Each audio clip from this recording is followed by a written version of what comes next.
Hi, Shine Sparklers. Do you wish you could be better at marketing, but you feel that your brain just does not want to cooperate when you start thinking about business or start thinking about doing something in your business? Well, you're not alone, and this is why I have created this series, the ABCs of Marketing, where I go through the letters of the alphabet and pick marketing terms to explain. And hopefully that can help you sort of wrap your head around the concept of marketing and be motivated to take a little bit of action in that space because it does nothing but help you. First, I'm going to let you know that I have a free PDF guide called The 5 Missteps That Photographers Make That Attract Price Shoppers and that drain your passion, profits, and joy. And we entered this business not to be drained of anything, but to be uplifted and to follow a dream. So go and check that out. The description is in, or the link rather is in the description. I keep saying that, I keep reversing those words. Anyhow, you know what I mean. So go and find a copy. If you're struggling, it can give you an instant hit, like a shot in the arm. And because I give some solutions to get over those missteps that we typically tend to take. Today, I'm going to talk about the letters O and P. And for the letter O, I'm going to talk about organic traffic. Now, what is organic traffic? Um, if you're not clear, there's paid traffic or inorganic, I guess you can say. Sorry, I've got some hair here. And um, and you have organic traffic, which is essentially free traffic, natural or organically. Um, People are flocking to your content. And so, traffic, what we mean by traffic is people driving through the internet and happening on your content. So, we're talking about eyeballs and people who are coming across what you're putting out. And let me just see what I wrote here. Yeah. So, there is paid traffic, and a lot of us sort of feel like the algorithms are working against us because our organic traffic isn't really getting much reach. You may have experienced this where you have previously had a lot of views on posts or likes and comments, and now it's sort of changing. And I do see a lot of complaining on Facebook saying, they're not making it easy for us to get organic traffic. Well, I I'm going to say that, we're in business to make money, and everything you're doing on those platforms are trying to make money for you. And we can't forget that those platforms are somebody else's business, and they're trying to make money for themselves. Now, I know we sometimes have this perception around bigger business that they can, they should be better because they have so much profit that they're raking it in. But in the end, it is somebody's business. And because they're successful, we should not be trying to knock them down for what they're doing to us as the little man. It's not their responsibility, really. We have to have the same attitude that we have towards a business like ours. There is a difference between big business and small business, but I would imagine that if we have a good attitude that we want everybody to succeed, they are succeeding in ways that we can't even imagine. If we had that kind of success, like boy, oh boy, that would be crazy, right? Because we're all trying to get to a place like that. Maybe not even, maybe even a fraction. But if we tear the giants down, then what you're actually doing is you're tearing yourself down a little bit too, um, because they are doing the exact same thing as you. They just have done it on an exponentially larger level. So I always like to have respect for the anything that I need to have an expense on, right? So yes, Facebook is pushing us towards paid ads. They want to make money, you want to make money, right? So cast the judgment aside about what big business should and shouldn't do, and focus your efforts on leveraging what free tools you have and making an investment into your business for the areas where you are kind of being, like where you have to make a paid ad, right? Because when you pay for something too, it changes your perception of that investment. We don't like people asking for free stuff from us either. So again, it's that healthy respect, I think, if we have for business, then we can adjust ourselves and have a more positive attitude, and positive attitudes always take us further. So leverage the tools that they give you already, even though they may make it difficult. Before social media and before the internet, what did photographers do? They had to pay thousands of dollars to put paid ads into magazines, like wedding photographers, for example.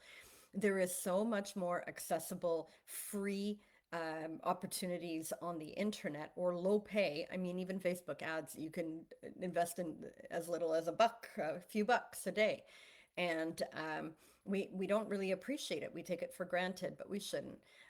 But we do need to leverage those opportunities. So instead of griping about how Mark Zuckerberg is raking in the dollars at your own expense, think about how you can leverage the free tools he has provided, that you can reach an audience organically without having to invest at all, right? So even if he makes it difficult, there is still opportunity to be found with organic traffic. Um, One thing I'm going to say about socials for organic traffic is that often I see photographers using socials in a very uh, uh, one-dimensional way, meaning one direction. And the whole point of social media is to be social. That's why the word social is in there. And I find a lot of photographers aren't social, but are rather just trying to gain business. And again, that respect factor comes in, that if you were able to get in front of an audience, what are you doing? Are you giving back as much as you're trying to take? And so what I mean when I see a lot of photographers doing this, I will see in local groups, for example, when there's like a opportunity to post promotions, that's all they do. They just post promotions, like my mini sessions, book a session, discounted sessions, book a session. That's all I ever see coming from those photographers. And they are not contributing otherwise to that community. Now, there are so many other ways of engaging and getting your content shared.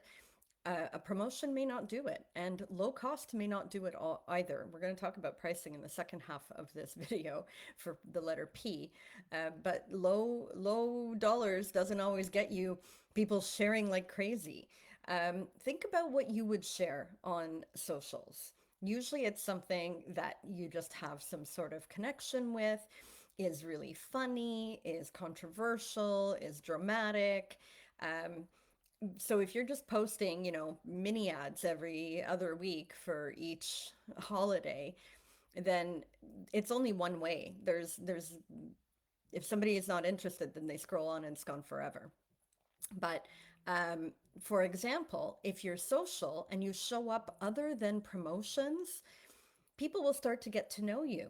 And then if you create content that's valuable, people will start to get to know you, and people might share that information, which could be dramatic and humorous and all the rest of it, right? So a promotion doesn't have much to sink its teeth into, like $60 sessions, book me.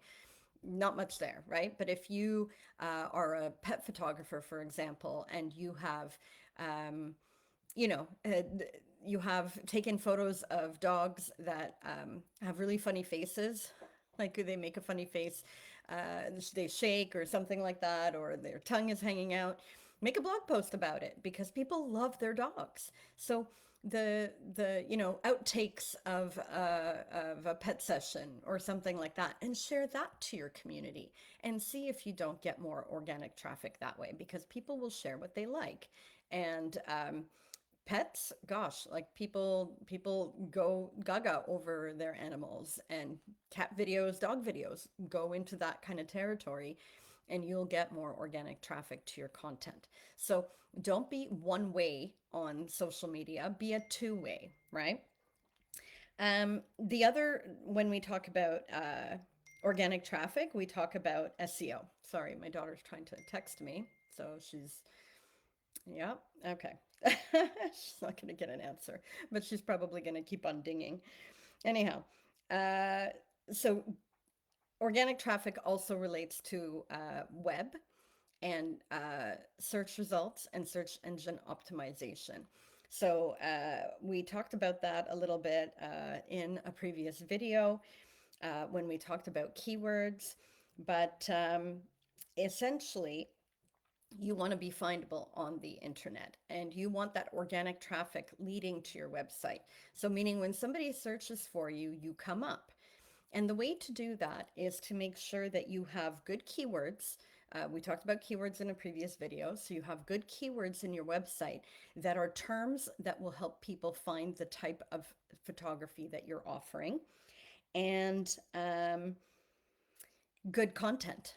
So again, when we go on socials, we don't want to just post promotions. When we talk about our website, we want to have good content, meaning you should go deeper than just saying capturing your memories.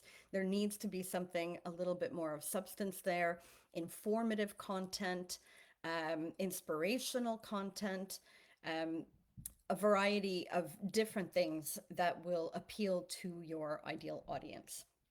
So, blogs are a terrific way of doing this. So, depending on your genre of photography, you should think about the types of informative content that you would like to put down. So, if it's pet photography again, you can talk about how to photograph difficult pets or how to photograph pets in studio and relieve people of the pain points they have. You know, my dog won't cooperate. My dog doesn't react well indoors or in lighting or with other people. What happens to the leash? You know, so you can create blog content that's informative and helps people. And then those keywords might be picked up even when they're not searching. Like what if, like you talk about a post that has like uncooperative dogs or dogs that are afraid of other people. Somebody might type in, my dog is afraid of other people. They're not even looking for a pet photographer, but they'll come across your content because you've keyworded that.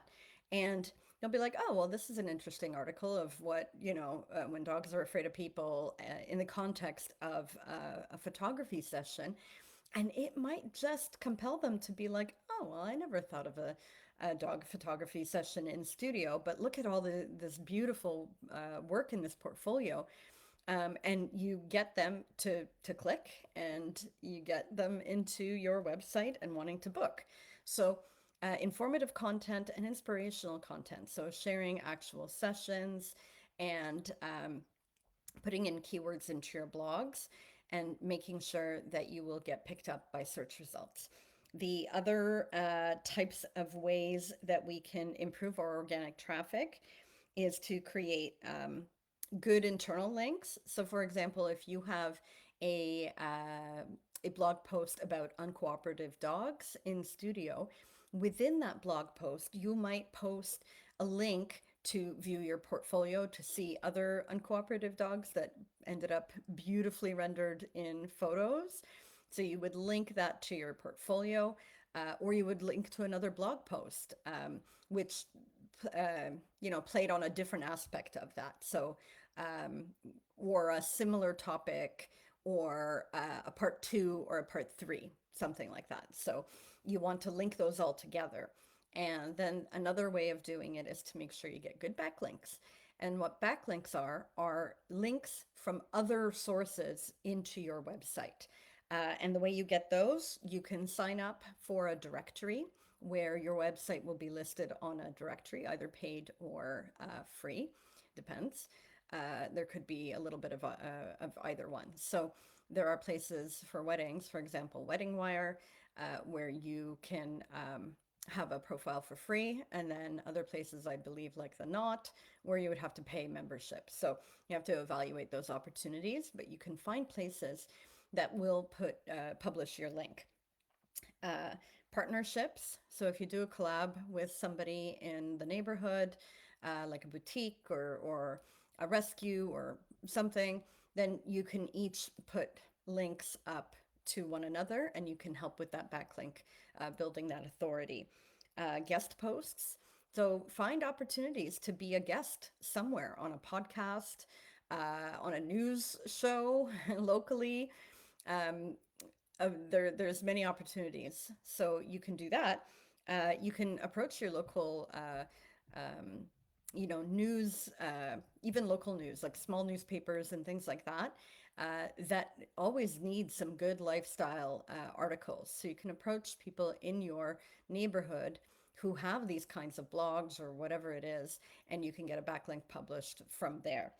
And finally, I mentioned paid opportunities. So it could be a paid directory, or it could also be paid articles. There's a parent group that operates here in my community, and once a year, I do a paid ad. I become a business of the week. So for a whole week, I get to advertise to their crowd. I go out in their newsletters, I appear on the website. I'm also in their directory, so if parents are searching for photographers, I'm listed there, and that builds my backlinks. Okay, next is pricing. And pricing is a huge um, sort of field, so I'm not going to go into all that I can because I would be sitting here for days, and I don't want to do that. So I'm just going to go over a few key things with pricing that we should be aware of. And the first thing is that your pricing should be healthy. And I heard that I was listening to a podcast by a where there was a guest. Yeah, see, guest. It was a luxury photographer. I think he was based out of Italy or something like that. And he spoke of healthy pricing. And I really like that word because healthy means, and it's not too high, it's not too low, like high and low are subjective, but healthy means healthy for your business. So you want to make sure that your prices are healthy. And the way you do that is to make sure you do your cost of doing business, which I call a dream allocation, because cost of doing business sounds very jargony and sounds intimidating. Like at the beginning when I said, does your brain just not want to grasp it? Um, but a dream allocation is you're allocating funds to certain areas in order to pursue your dream. So you're allocating funds to buy camera equipment. You're allocating funds to buy your software or pay for a software subscription, and for galleries, things like that. So it's allocating your money in a healthy way to make sure that your business can sustain and can grow. So there are cost of doing business calculators online. Pixello has a smart calculator. You can go and check theirs out and run your costs. And the next one is that your pricing should be appropriate. So appropriate for your level of um, experience, for your market. So you're not going to be tapping into a price shopper market with luxury prices. I mean, that's just not going to work, right? It kind of goes back to healthy pricing, but you need to know which market you're targeting. And if you want to get into more premium markets, then low pricing is not appropriate, right? And because people who are paying premium prices are not looking for the first deal either. And what they're looking for is somebody who can get the job done and who has expertise to get the job done and will be hands off for them. So if you're going in with like deep discounts and low rates and you're trying to hit a premium market, I would say that that's an inappropriate pricing because it just doesn't match the market that you're in, and it doesn't match probably the way that those clients view their money and what their money will buy for them. Um, and then like with your talent, right? So if you're new, but you have a good grasp and you have a consistent portfolio, a good grasp of your camera and your settings, and you're not fumbling around so much, like you've got it. Like you're, crystal clear on the photographic aspects, then there's no reason to launch your business in a super low pricing bracket, because at that point you're just pricing for your confidence and not your skill. So you have to look at yourself critically and say, what level am I at? Do I need to improve? Maybe then I need to charge lower prices. But your prices still should be healthy at minimum. right? But then there's premiums that you can tack on to that with levels of experience, right? But you should never go beyond a certain threshold, which would be dipping you into territory where your expenses are exceeding your income. The next um, part of pricing is that it should be adjustable. So it's not a set it and forget it kind of thing. You need to look at your pricing always. It's kind of like a fluid piece of your business. I remember watching Sal Sincata, who's a pretty well-known wedding photographer. He had a workshop on Creative Live, and he used to work at Google, I think. Like he knows marketing like inside and out. And he talked about, and he charges really healthy pricing for his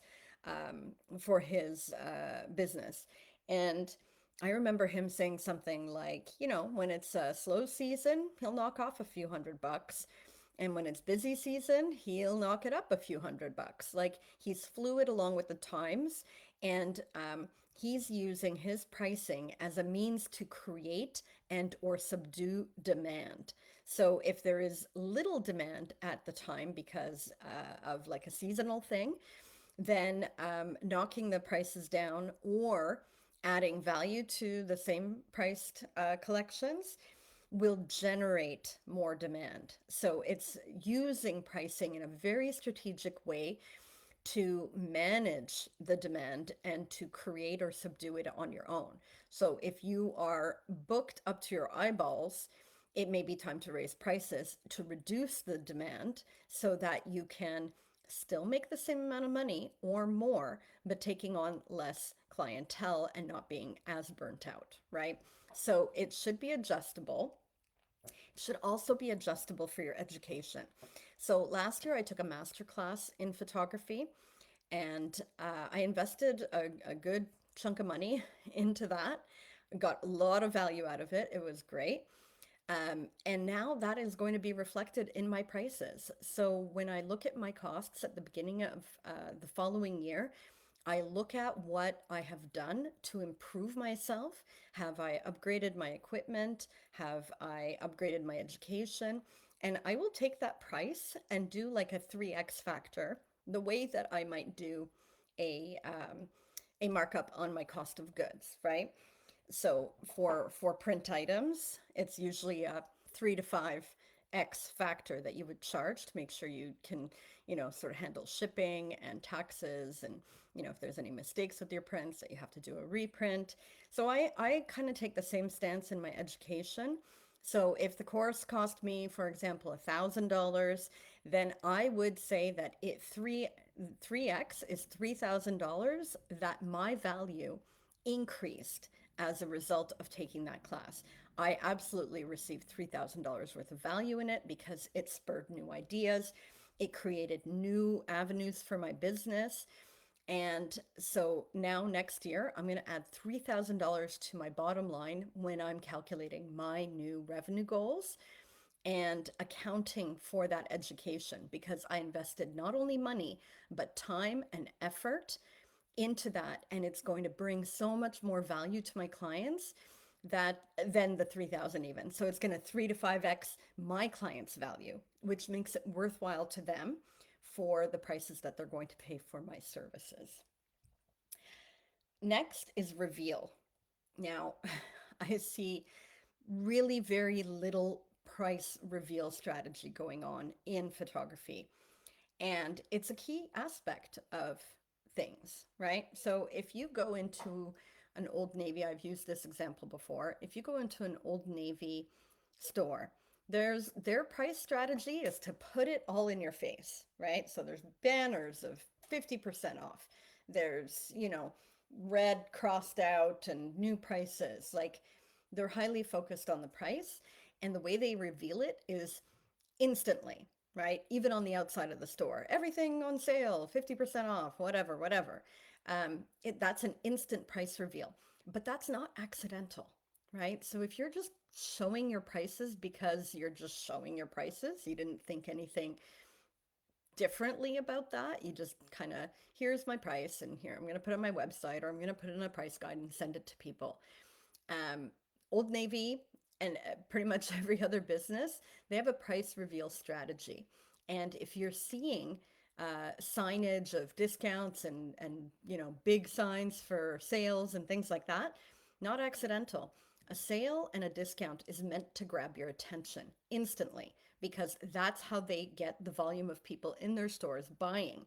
And just because they're offering discounts doesn't mean that they're losing money, which is often the case with us. We're discounting without a strategy.